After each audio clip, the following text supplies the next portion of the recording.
Welcome back. Got warmer, got hydrated. So as I was saying earlier, I thought part of the importance of talking about Sayagyi U Ba Khin is because his death day is coming up on Thursday. And he was a great lay meditation teacher. He's called Sayagyi U Ba Khin because he's a lay person. Some of the lineages are Sayadas in Burma, like Sayadaw U Pandita and Sayadaw U Tejaniya, they're monks. And the lay teachers, Sayagyi U Ba Khin, and S.N. Goenka was one of his students, and Ruth Denison was one of his students, and he only appointed a handful of assistant teachers during his lifetime. And only one of them was a Western female, and that was Ruth Denison. And she was originally from Germany, and she was appointed by U Ba Khin with this special mission of teaching females in the West. And I'm not sure how long ago she died, but I think she was close to 92. And if you go to any of PIMC's offerings, you hear Robert Beatty, who's also one of Ruth's students. You hear him talk a lot of personal stories about her. There is also a website of hers. Sandy Butcher, I think, did a lot of it. There's a documentary about Ruth and how she was the appointed teacher of Sayagyi U Ba Khin. And I tried to see if I could find some excerpts from it. It's called Dancing in the Dharma. But all I found was like a 1.5-minute little preview of it. So if I can ever actually get a hold of the documentary, I would like to present it at some point in time. But U Ba Khin was a meditation master and a lay person, and he began late in his life. I think he was maybe in his 40s. I'm going to read some various sections. I think I'll start with Jack's book, The Living Dharma, and it has a lot of Achans and Mahasi Sayadas in here, and the people that were in the lineage of my training from Kamala Masters and Steve Armstrong are Mahasi Sayadaw. And many of us are familiar with a lot of the teachings of the Thai forest monks of Ajahn Chah, and I think today actually is the but the anniversary. And I don't know if it's of his death or of his birth, but I know that Portland Insight Meditation had a special sitting today for Ajahn Chah. So it just seems to be one of those days to acknowledge our elders. So this is what Jack says. He took up meditation practice at about age 40 while remaining in government service. He studied extensively under his teacher, Sai Tet Gai, a well-known Burmese lay teacher. He mastered practices of a number of types of concentration meditation or absorption, and developed a most powerful technique for the practice of Vipassana Insight meditation. This technique involves sweeping the mind through the body, giving special attention to the ever-changing play of sensations that can be perceived. And probably quite a few of us had our first ever meditation retreat in some lineage of Goenka, because he's one of the first to bring the Vipassana practice to America and have it be so widespread. U Ba Khin was known as an extremely powerful man in his lifestyle, and it was an indication of the inner power that he also had, having gone through the practices of the Dhamma that he was learning. After the British left Burma, he became an accountant general, a cabinet rank officer, and at the same time founded and taught at the International Meditation Center in Rangoon. In fact, for several years after his retirement from the government service, U Ba Khin not only developed his center and extensively taught meditation, but was also the acting head of 4 departments of the Burmese government. His full involvement in the demands of a worldly life as a householder and prominent civil servant is apparent in the system and style of his instruction. He emphasized the practical in preference to the theoretical understanding of the Dharma by the direct, intensive method of practice. U Ba Khin's teachings are based primarily on his own experience, and therefore the terminology he employed to describe what he understood might seem imprecise in the most technical Buddhist sense or in modern scientific precision. This is because he was not really interested in any theoretical framework of the Dhamma, but merely tried to provide a sufficient translation of his own experience to serve as a basis for meditation instruction. He considered Buddhism something to do rather than to talk about. Visa restrictions for the past decade had limited Western visitors to the International Meditation Center, though at one time there were many who studied there. The center consists of halls and rooms for lodging, visiting meditators, a central shrine meditation stupa where instruction and meditation guidance are given.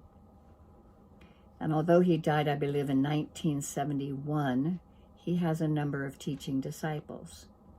At that center, there's a laywoman, the Venerable Sayama, who leads instructions, and Westerners come to Rangoon and are still very well received, and they're carefully taught as time allows. Instruction is intensive, and although U Ba Khin taught many of the different concentration meditations, mindfulness of breath is now most often used in conjunction with his insight practices. I think that's all I'll say from Jack's book. I wanted to share, if I can find it. This is interesting, and then we'll kind of get to how he got into the Dharma and some interesting episodes, anecdotes that were told about. Here we go. I'll back it up a little. We're going to hear a BBC reporter in Rangoon in probably the 50s or something. Of meditation in Burma. With U San Yun here is a layman, a former cabinet minister, U Ba Khin, who acts as spiritual director, or guru, of this modern meditation center. In thousands of lay meditation centers like this, Burmese Buddhists cultivate self-mastery as the key to a deeper spiritual life. Sorry. U Ba Khin's most proficient pupil is Mr. Venkataraman here. He's preparing to go into a trance known as the trance of cessation. He pays his respects to his guru and sits down and begins to concentrate.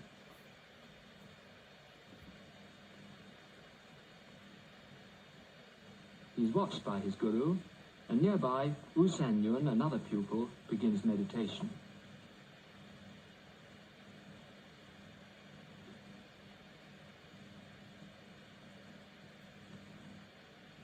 In less than a minute, Mr. Venkataraman is in a deep trance. When he is like this, nothing can wake him up except the voice of his guru. Venkataraman.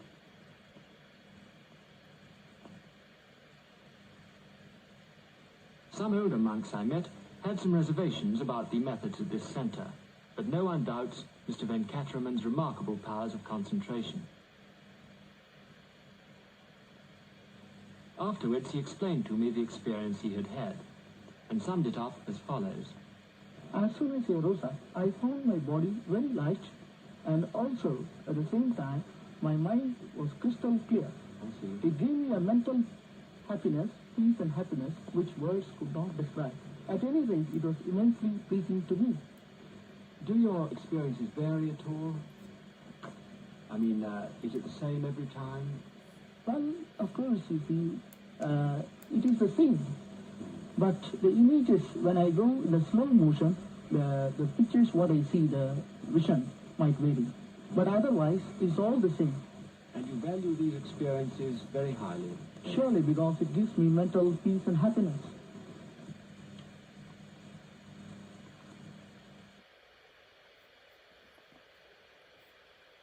Surely, because it gives me mental peace and happiness. It's a great statement. Okay, I'm going to stop sharing that one for now. My computer's fan starts moving along when I share my video and other audio at the same time. Here are a couple of pictures of him. Here we go again. Here we go. Now you get to see my messy notes.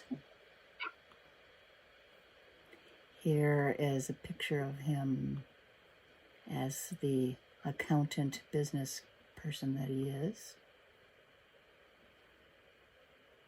And here's a picture of him in his center. Okay, I'm going to stop on that one.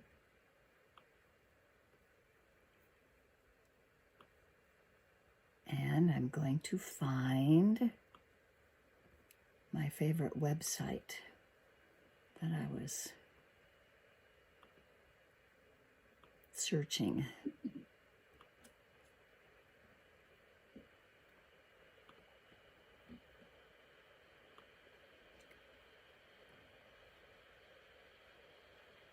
Okay. Oh, I might as well share this because you might want to read it, but I'm going to read some of it. But if you want to read at the same time, you can. Otherwise, you can just listen to me read some of it. This website has his life, some episodes from his life, and then this one on remembering Sayagyi is from Goenka. But I think I'm going to go to episodes of U Ba Khin's life.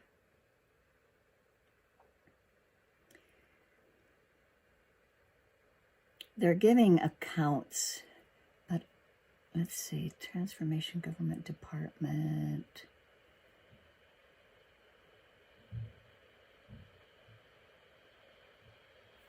Yeah, I thought this story was kind of interesting. Was it this one?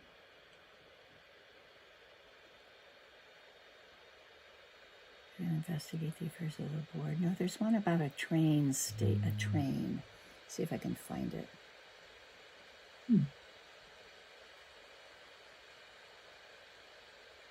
Well, this is a good one here, actually. Soft as a rose petal, hard as a diamond.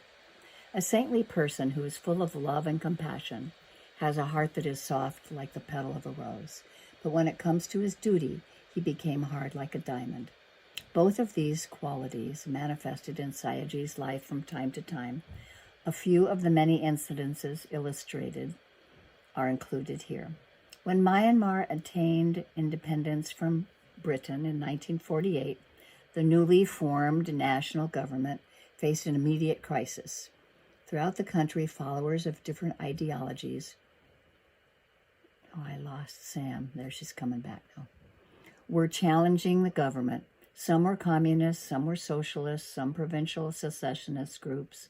The surgeons had no scarcity of arms and ammunition because during the Second World War, both the Japanese and the Allies had freely distributed arms and ammunition to attract the Burmese youth to their fold.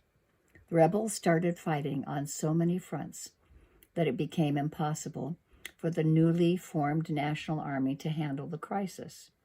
Soon the insurgents gained the upper hand, but with different causes and slogans, a chaotic situation prevailed throughout the country. Each different group with its own unique cause occupied and ruled a different territory. A time came when the federal government in Myanmar was, in fact, only the government of the city of Yangon. Soon even this nucleus of control was imperiled when one group of rebels started knocking at the door of the city, occupying a village 10 to 12 miles away.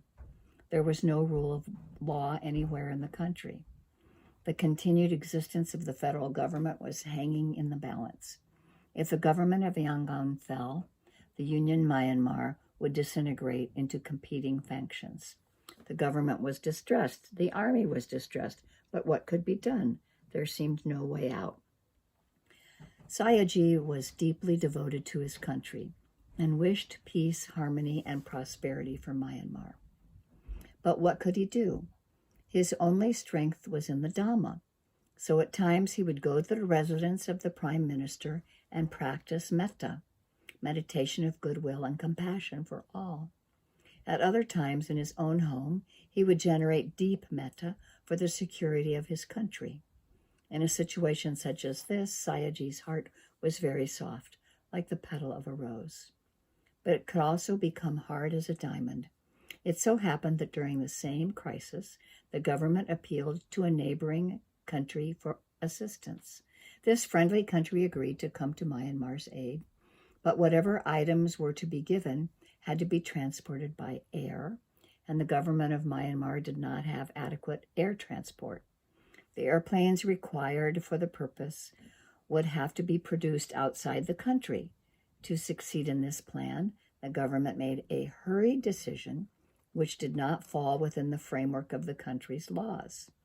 At that time, U Ba Khin was the accountant general, and he declared this decision to be illegal. The government was now in a dilemma. The prime minister knew very well that Sayagyi would not compromise where principles were concerned. Sayagyi always asserted, "I get my pay for one purpose only, to see that not a single penny of government funds should be used in any way which is contrary to the law. I am paid for this." The prime minister had great respect for Sayagyi's integrity, his adherence to duty, but the situation was very delicate. He therefore called Sayagyi for a private discussion and told him, "We have to bring these provisions and we must make an expenditure for the air transportation. Now tell us how to do this in a legal way." Sayagyi found a suitable solution, and the government followed his advice to save itself from using a wrong means for a right action.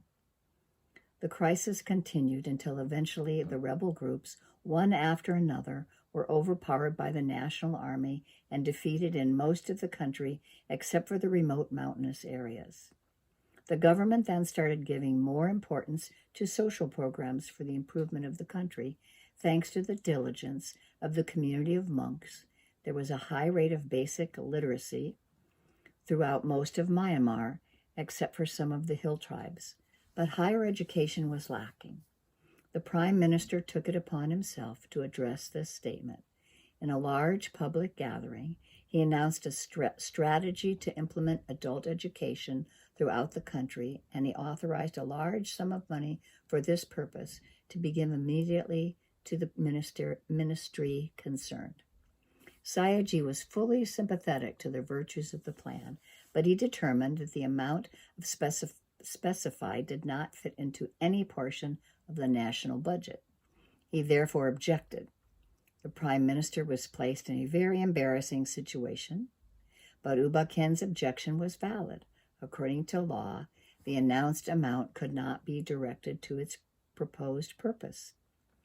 Sayagyi's judgment was accepted, but the program had already been announced, so something had to be done. The prime minister called the officers of the Rangoon Racing Club and requested their cooperation in helping implement the adult education program. Oh, I lost my place. There we go. He suggested that they sponsor a special horse race with high entry fees Whatever money earned would be given as a donation to a noble cause. Does that sort of sound like the Oregon lottery? The money goes to education, right? Who could refuse the Prime Minister's request? The racing club agreed. All went according to plan, and they earned a huge amount of money on special race. Once again, a large public meeting was organized with a great pomp and ceremony. A check for a large amount was presented to the Prime Minister by the officials of the racing club. The Prime Minister, in turn, handed the check over to the minister concerned. After this event, however, the case came before Sayagyi, and again he raised objections. The Prime Minister was in a quandary. It was, after all, a question of his prestige. Why was Sayagyi now stopping the payment of the check? This was not the government's money. What right did he have to stop it? Sayagyi pointed out that the income from the race included tax for the government. If the government tax was taken out, the rest could go towards supporting the adult education program. The Prime Minister was speechless, but he smiled and accepted U Ba Khin's decision. Just as Sayagyi was fearless in disposing his official responsibilities, so he was free from favoritism. The following incident is one amongst many incidences illustrating this trait. In the Accountant General's department, one of the junior clerks, also one of Sayagyi's Vipassana students, this man was very humble, ever willing to lend a helping hand. He was always very happy to serve Sayagyi, and Sayagyi had great paternal love for him. Even paternal love, however, could not become an obstacle to Sayagyi in fulfilling his appointed duty. It happened at the end of the year it was time for staff promotions. At the top of the list prepared by the staff was the name of this junior assistant. Because he had the greatest seniority in the department, he was next in line for rightful promotion. If Sayagyi had wanted, he could easily have recommended this promotion, but he did not do so. For him, promotion should not depend on seniority. It should also take into consideration one's ability to work efficiently. The assistant, who had many other good qualities, was unfortunately lacking in this area. Sayagyi called him and lovingly explained that if he was able to pass a certain accountancy exam, he would get the promotion. The disciple accepted the advice of his teacher, and it took him 2 years to study and pass the exam. It was only then that Sayagyi granted the promotion. There are very few people who are free from fear or favor, or who have a love which is paternal yet detached. Sayagyi had all of these qualities, soft as a rose petal, hard as a diamond. I feel fortunate to have learned Dhamma from such a teacher. I pay my respects, remembering these shining qualities. One of the stories that I read, and it is not in this section. Let me see. I'll try to remember it if I can't find it in the other section. Might have been under his life.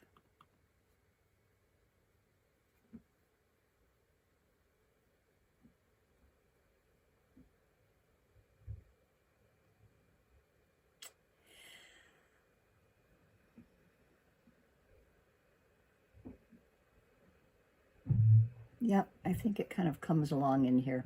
I'll just scroll through here. I don't want to make you dizzy, but I'm going to scroll through here.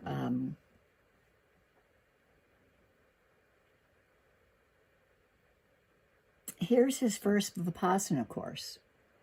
In January of 1937, he tried meditation for the first time, and he was a student of Sayagyi, the wealthy farmer and meditation teacher, was visiting U Ba Khin and explained Anapana meditation to him. Anapana meditation is the meditation on the breath, those 16 steps that I went through very briefly in our meditation just now.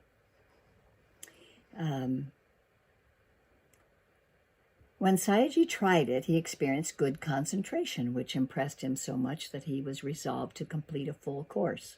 Accordingly, he applied for a 10-day leave of absence and set out for Sayagyi's teaching center.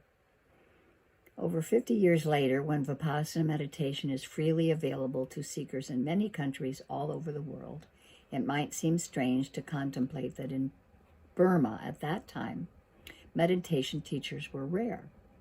Lay teachers were even rarer. Sayagyi had studied and practiced for 14 years under the guidance of Ledi Sayadaw. Some of you may have heard of Ledi Sayadaw because there are other teachers under him. A well-known monk and meditation teacher and renowned Pali scholar. Before coming into contact with Ledi Sayadaw, Sayagyi had practiced only Anapana for 7 years because he was unable to find a teacher who could instruct him in Vipassana. It is a testament to U Ba Khin's determination to learn Vipassana that he left the headquarters on short notice where he worked. His desire to meditate was so strong that only a week after trying Anapana, he was on his way to Sayagyi's center in Payabweji. The small village of Payabweji is due south of Rangoon. Across the Rangoon River, miles of rice paddies. Although this is only 8 miles from the city, the muddy fields before harvest time make it seem longer. Travelers have to cross the equivalent of a shallow sea. When U Ba Khin crossed the Rangoon River, it was low tide, and sampan boat he hired could only take him to the Parasu village, about half the distance, along a tributary which connected to Payabashi. Sayagyi climbed the river bank, sinking in mud up to his knees. He covered the remaining distance on foot across fields, arriving with his legs caked in mud. That same night, U Ba Khin and another Burmese student who was a disciple of Ledi Sayadaw's received Anapana instruction from Sayagyi. The two students advanced rapidly and were given Vipassana the next day. Sayagyi progressed well during the first 10-day course and continued to work during frequent visits to his teacher's center and meetings with Sayagyi whenever he came to Rangoon. When he returned to his office, Sayagyi found an envelope on his desk. He feared that it might be a dismissal note, but found to his surprise that it was a promotion letter. He had been chosen for the post of Special Officer Superintendent in the new office of the Auditor General of Burma. So here is a person completely dedicated to his practice and to his job, and he also had 5 children. Let's see if this was the one. Oh yeah, this is a good one. In 1941, a seemingly happenstance incident occurred, which was to be important in Sayagyi's life. He had been promoted at the beginning of that year. I wanted you to see the picture of here before I go past it.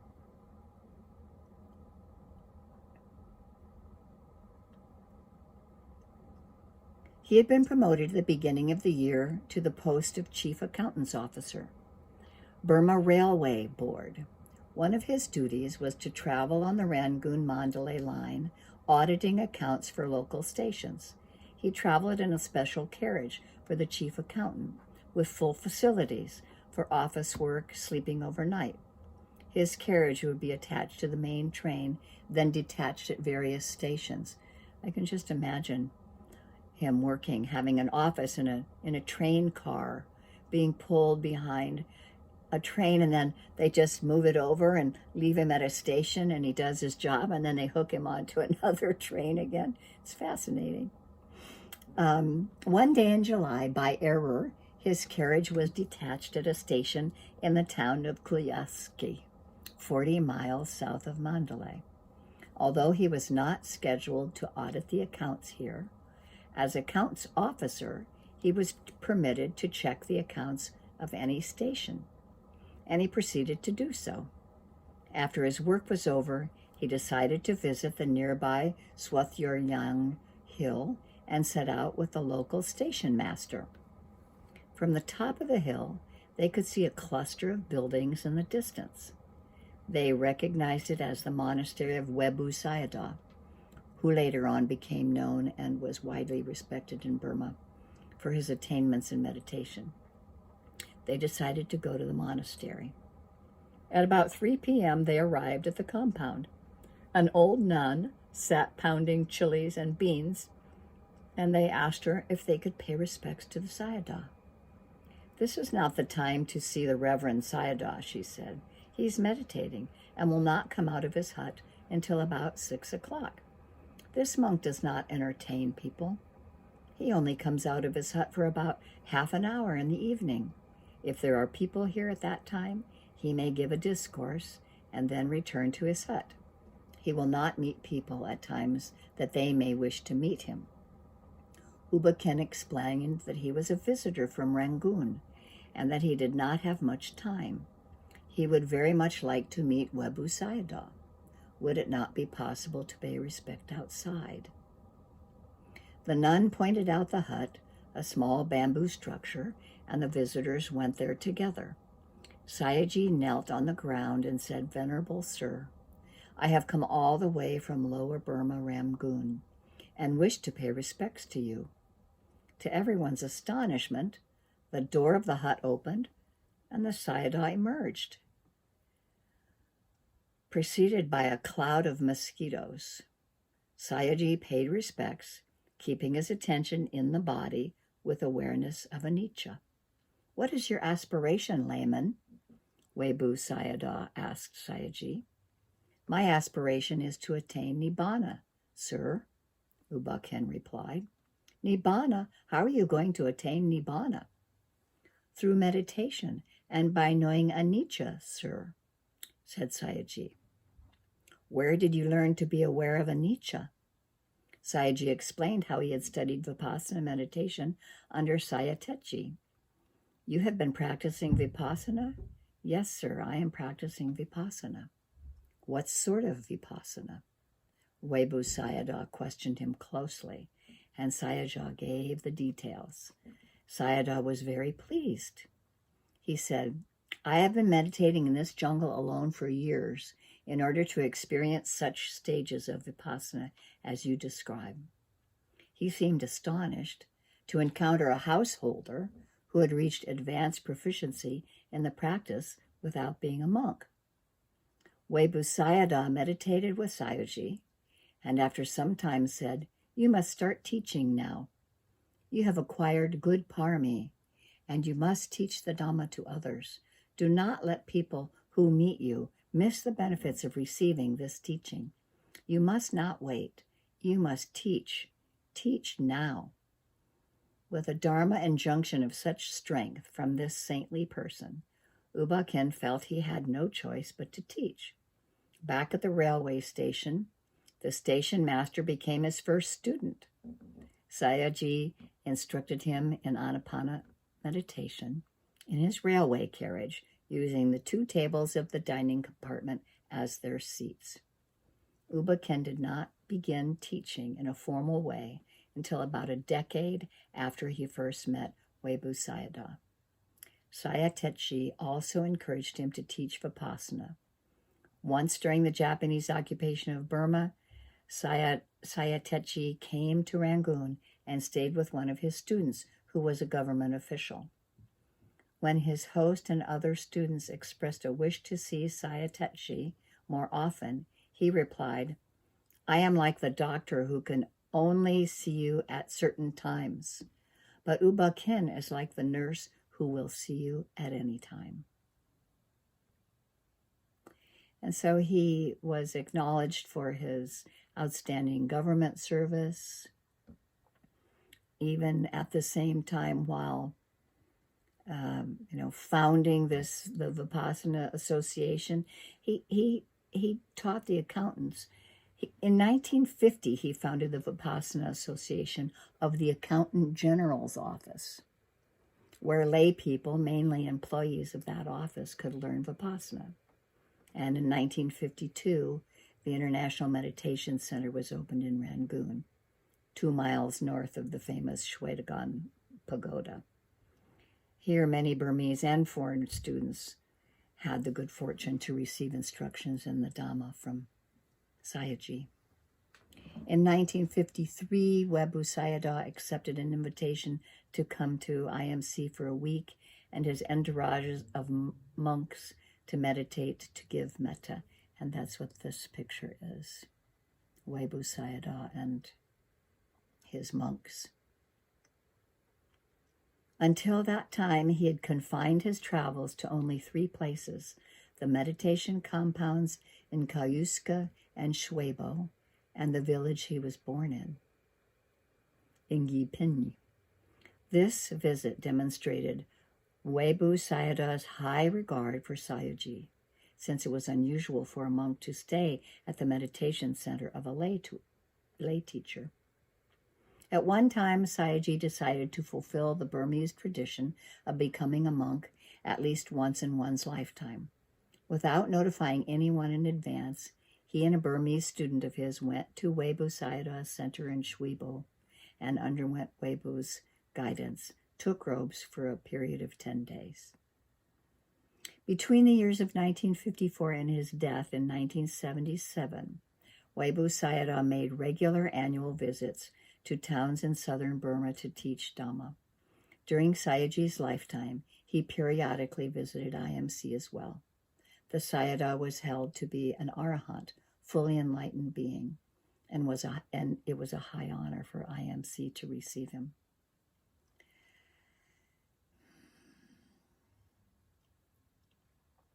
So let's see a little bit about his last years.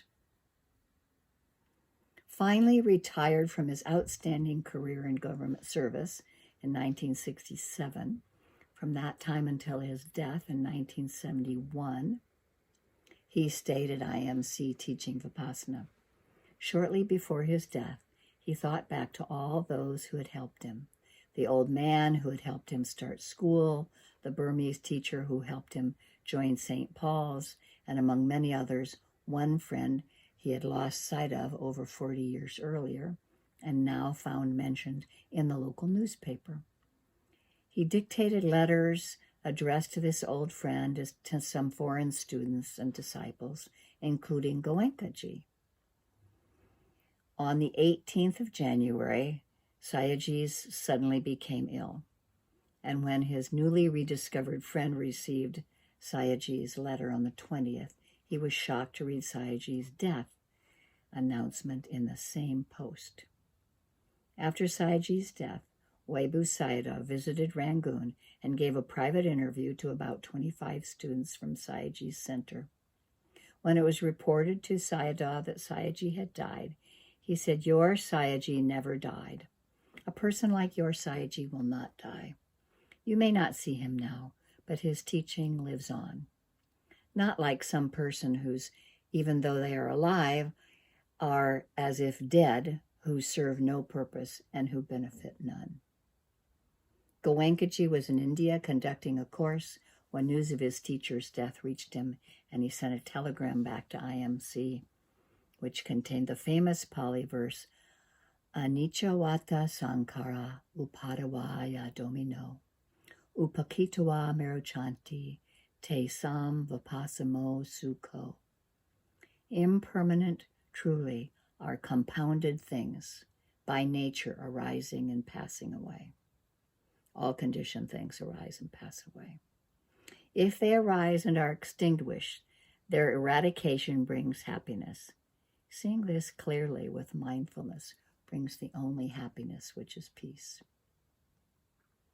1 year later, in a tribute to his teacher, Goenkaji wrote, "Even after his passing away 1 year ago, observing the continued success of courses, I get more and more convinced that this is his metta, loving-kindness force, which is giving me all the inspiration and strength to serve so many people.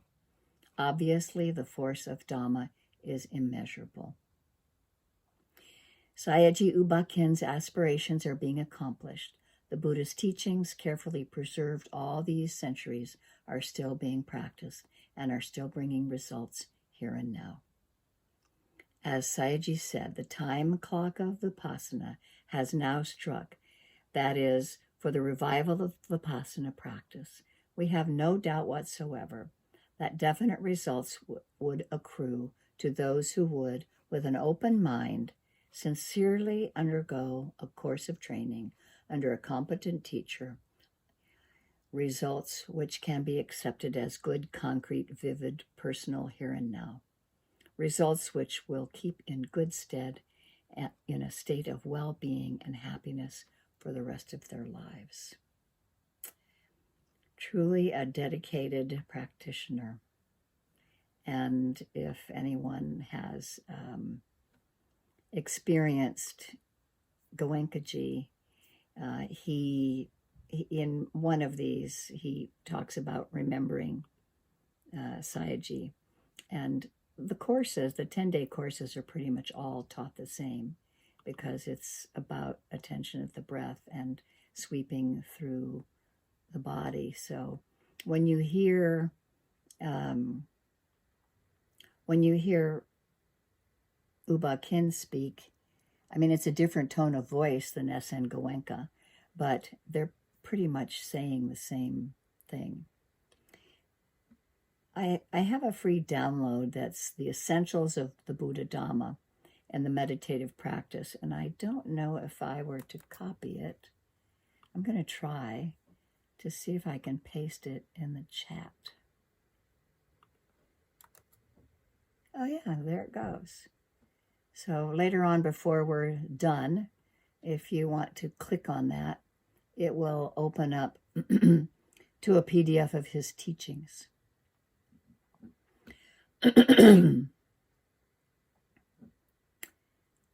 So I think I'm going to try. I know we don't have very much left, but I just want you to be able to hear his voice. Let's see where this is going to take me.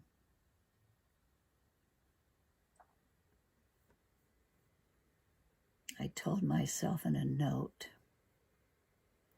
to skip through to 17 minutes, so let's see if that's worth it. I hope what I'm going to say now will meet most of the points raised by you in our discussion. Anicca, Dukkha, and Anatta are the three essential elements in Buddha's teaching. If you know Anicca truly, you know Dukkha also as a sequel, and Anatta as the ultimate truth. It takes time to understand the three together. Anicca is, of course, the essential factor which must be first experienced and understood by practice. A mere reading of the books on Buddhism or book knowledge of Buddha Dhamma will not be enough for the understanding of true Anicca, because the experiential aspect will be missing. It is only through experience and understanding of the nature of Anicca as an ever-changing process within your very self that you can understand Anicca in the way Buddha would like you to understand. This understanding of Anicca can be developed, as in the days of Buddha, by persons who have no book knowledge whatsoever of Buddhism. To understand Anicca, one must follow strictly and diligently the Eightfold Noble Path, which is divided into 3 steps of Sila, Samadhi, and Jnana. Sila, or virtuous living, is the base for Samadhi, control of mind to one consciousness. It is only when Samadhi is good that one can develop Jnana. So, Sila and Samadhi are the prerequisites for Jnana. By Jnana is meant the understanding of Anicca, Dukkha, and Anatta through the practice of Vipassana. Whether a Buddha has arisen or not, this practice of Sila and Samadhi are present in the world of mankind. In fact, they are the common denominators of all religious faiths. They are, however, not the means for the end, that is, the end of suffering. In his search for this end of suffering, Prince Siddhartha found this out, and he worked his way through to find the path which will lead to the end of suffering. After solid work for 6 years, he found the way up, became completely enlightened, and then taught men and gods and to follow women the path which leads them to the end of suffering. In this connection, I should like to explain that each action, either by deed, word, or thought, leaves behind a force of action, sankhara, or karma in popular terms, which goes to the credit or debit account of the individual according as the action is good or bad. There is therefore accumulation of sankhara or karma with everyone, which becomes the source of supply of energy to sustain life, which invariably is followed by suffering and death. It is by the development of power inherent in the understanding of anicca, dukkha, and anatta that one is able to rid oneself of sankhara, which becomes accumulated in one's own personal account. Okay, I'm This process begins. I'm going to see why I thought I should go to 17 minutes. But I think probably I'll just stop to have this be in a timely manner. By a competent teacher, one should avoid to Oh, look here, forward to such this last attainments part. in anticipation, It's coming up. as this will distract him from the continuity of awareness of anicca, which alone can and will give him the desired reward. Okay, this part about householders. Let me now deal with Vipassana meditation from the point of view of a householder in everyday life and explain the benefit one can derive from it here and now in this very lifetime.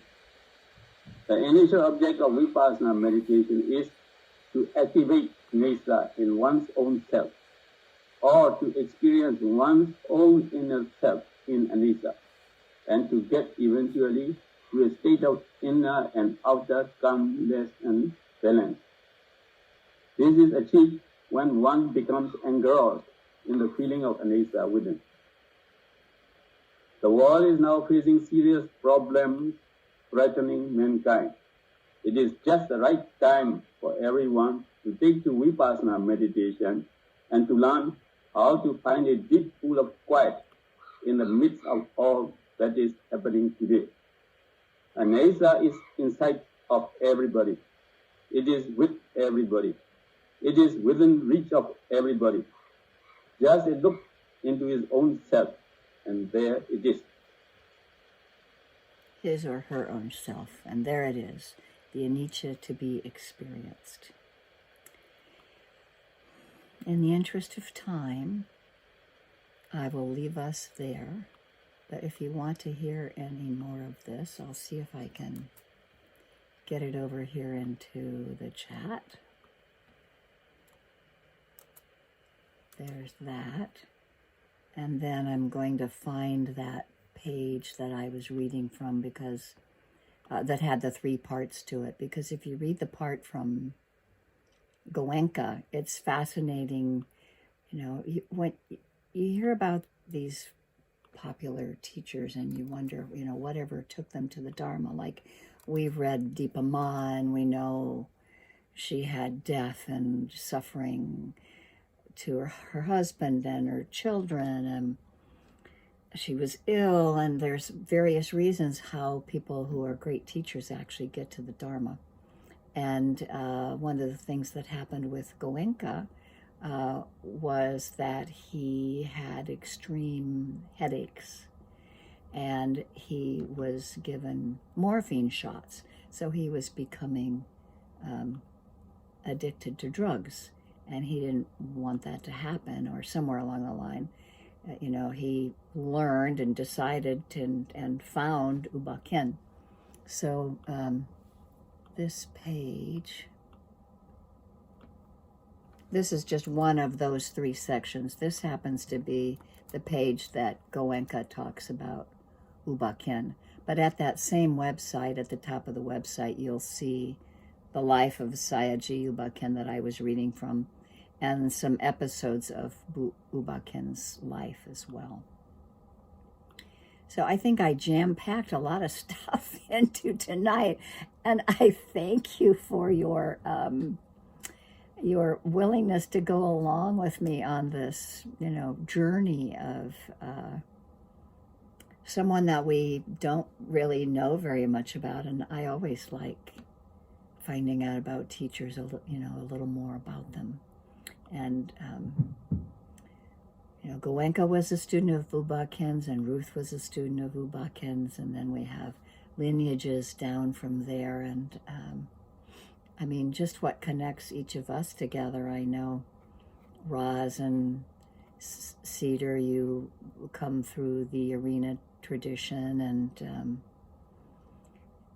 Sandra and Roz came to my first sitting group on the second Mondays of the month.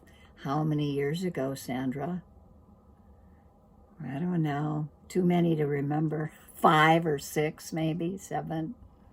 And Janice just coming into finding me at PIMC, and Sam, same way. So I just really like sharing the Dharma in whatever way is interesting, and